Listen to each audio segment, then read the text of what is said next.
ይስጥልኝ ተመልካቾቼ ዛሬ ለአሽከርካሪዎች የሚሆን ጉዳይ ነው ይዤላችሁ የመጣሁት። አሽከርካሪዎች እናንተ በቁጥጥራችሁ ስር ነው እንበል እያሽከረከራችሁ ነው። እኔም ሹፌር ስለሆንኩኝ ነው። ከኋላ መንሰላሉ ላይ ወይም ደግሞ ከኋላ ካለ ፈረፋንጎ ላይ አንድ ተሳፋሪ እናንተ ሳታዩት ተሳፍሮ እየሄደ ነው እንበል። ድንገት ከመኪናው ላይ ወደቀ። ከፈረፋንጎ ላይ ወይ ከመሰላሉ ላይ ከጀርባ ካለው እናንተ አላያችሁትም። በሁለቱም ስፖኪዮ አላያችሁትም። ከፊት ለፊት ባለው መስታወት አይታይም። በቃ ፈረፋንጎ ላይ ተሳፍሮ ወደቀ። ያ ሰውዬ ሞተ። እናንተ ነፃ የምትወጡ ይመስላችኋል? አላያችሁትም።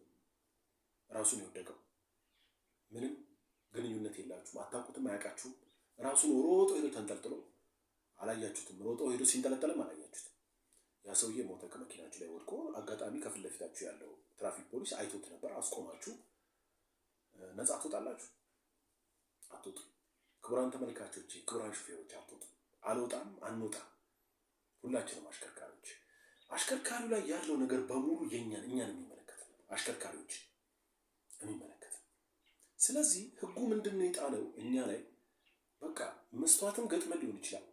ዋቴቨር ኢት ኢዝ ያ መኪናችንን መላ ሰራውንዲንግ ሰው አለመኖሩን አለመንጠልጠሉን ማረጋገጥ መቻል አለብን። በቃ ህጉ ለኛ ነው ይሄን ግዴታ ይጣላል። እኔ አላየሁትም፣ እኔ ሲሳፈር አላየሁትም፣ መሰላሉ ላይ ሲንጠለጠል አላየሁትም ብሎ ነገር የለም። ማየት ነበረባችሁ። ህጉ የሚለው አሽከርካሪዎች ማየት ነበረባቸው። ለዚህ ነው በመስተዋት የተሰራው። መስተዋት ሲፈልጉ ከጀርባው ላይ ማድረግ ይችላሉ፣ የሚታያቸው ቦታ ላይ።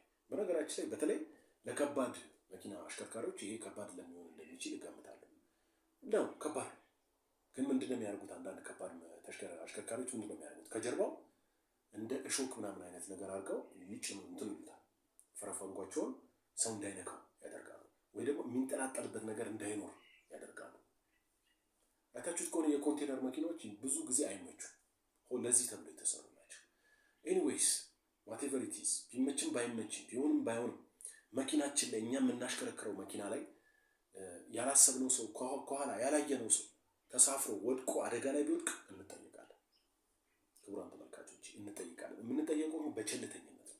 በነገራችን ላይ ይህ ህግ አሁን ያልኳችሁ መጀመሪያውኑ ፋንዳሜንታል ህግ የኢትዮጵያ ህግም ላይ አለ። እንደገና በጣም በቅርብ ዓመት ላይ በጠቅላይ ፍርድ ቤት የሰበር ሰሚ ችሎት የመጨረሻ ውሳኔ የተሰጠበት አልጠየቅም ብሎ የተከራከረ አሽከርካሪ ነበረ። ትጠየቃለህ በቸልተኝነት ተብሎ ተወስኗል። ይህ ማለት ምን ማለት ነው? በቃ በመላው ሀገሪቱ ህጉ ማለት ነው። ባይልም ለነገሩ ህጉ ላይ አለ።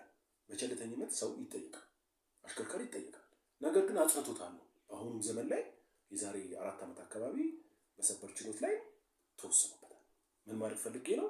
አንድ አሽከርካሪ እኔ ያላየሁት ተሳፋሪ ከጀርባ በመሰላሉ ላይ ወይ ፈረፋንጎ ላይ ወጥቶ ጉዳት ደርሶበታል፣ እኔ አይመለከተኝም፣ አላውቀውም፣ አላየሁትም ብሎ ነፃ ይወጣል፣ ይጠየቃል። ግን በቸልተኝነት ነው የሚጠየቀው። ሆን ብሎ ሳይሆን በቸልተኝነት በሚለው በወንጀል ይጠየቃል። ዛሬ ልላችሁ ነው የመጣሁት ክቡራን ተመልካቾች፣ በተለይ ለአሽከርካሪዎች፣ በተለይ ለመኪና ባለቤቶች። ስለዚህ በሌላ ጊዜ እንገናኛለን። ሰላም።